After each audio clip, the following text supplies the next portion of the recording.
এইভাবে ল্যাংচার আকারে গড়ে ফুটন্ত জলে দিয়ে দিলাম। নমস্কার বন্ধুরা, আজ 1 কাপ বেসনে বানিয়ে নিলাম চটজলদি এই রেসিপি। এখানে নিয়ে নিয়েছি 1 কাপ মতো বেসন, আর দিলাম কুচনো কাঁচা লঙ্কা, পরিমাণ মতো নুন, আর দেব অল্প করে সর্ষের তেল। এগুলো ভালো করে মিশিয়ে নেব, নিয়ে অল্প করে জল দিয়ে দিয়ে একটা শক্ত ডো তৈরি করব। ডোটা যেন একটু শক্তই হয়, খুব নরম না হয়ে যায়। এদিকে কড়াই বসিয়ে দিলাম গরম জল, জলটা একটু ফুটতে থাক। ততক্ষণ ডোটা থেকে আমি ছোট ছোট লেচির আকারে কিছুটা কেটে নিয়েছি। এবার এই লেচিগুলো লম্বা করে ল্যাংচার আকারে গড়ে নেব। এদিকে জলটা ফুটতে শুরু করে দিয়েছে। এবার এই ল্যাংচার আকারে যে বড়াগুলো করেছিলাম সেগুলো আস্তে আস্তে এর মধ্যে ছেড়ে দেবো। এগুলো প্রায় মিনিট 15 ফুটতে দিতে হবে। এগুলো একটু ফুটতে থাক। এদিকে কেটে নিলাম সবজির জন্য ডুমো করে আলু, কুচনো পেঁয়াজ, আর নিয়ে নিয়েছি কাঁচা লঙ্কা, আদা আর কয়েকটা কাজু। আদা, কাঁচা লঙ্কা আর কাজুটা পেস্ট করে নেব।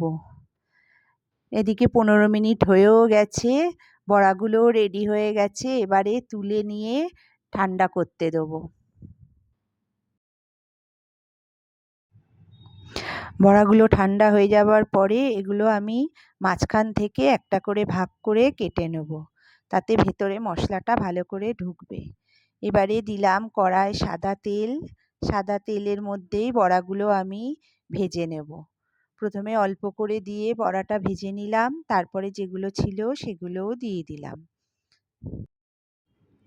বড়াগুলো তুলে নিয়ে ওই তেলেই দিলাম গোটা জিরে আর গোটা গরম মশলা।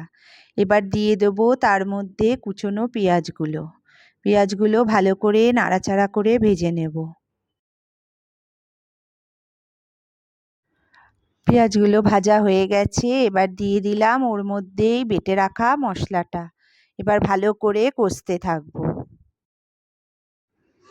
এটা তেল ছাড়তে যখন শুরু করবে তখন এদিকে নিয়ে নিয়েছি আমি পরিমাণ মতো নুন, একটু কাশ্মীরি লঙ্কা গুঁড়ো আর হলুদ।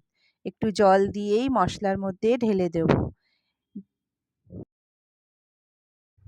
মশলাটা কষা হয়ে গেলে দিয়ে দিলাম ভেজে রাখা আলুগুলো। আলুগুলো ভালো করে নাড়াচাড়া করে দিয়ে দেবো জল। এবারে কিছুক্ষণ ঢাকা দিয়ে রেখে দেবো।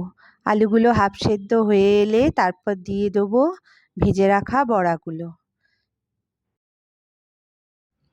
বড়াগুলো একটু ফুটে গেলে দিয়ে দিলাম ঘি আর গরম মশলা। একঘেয়েমি আলু পটলের সবজি থেকে একটু বেরিয়ে এসে নতুন ধরনের রেসিপি তোমাদের সাথে শেয়ার করলাম। তোমাদের কেমন লাগলো অবশ্যই জানিও।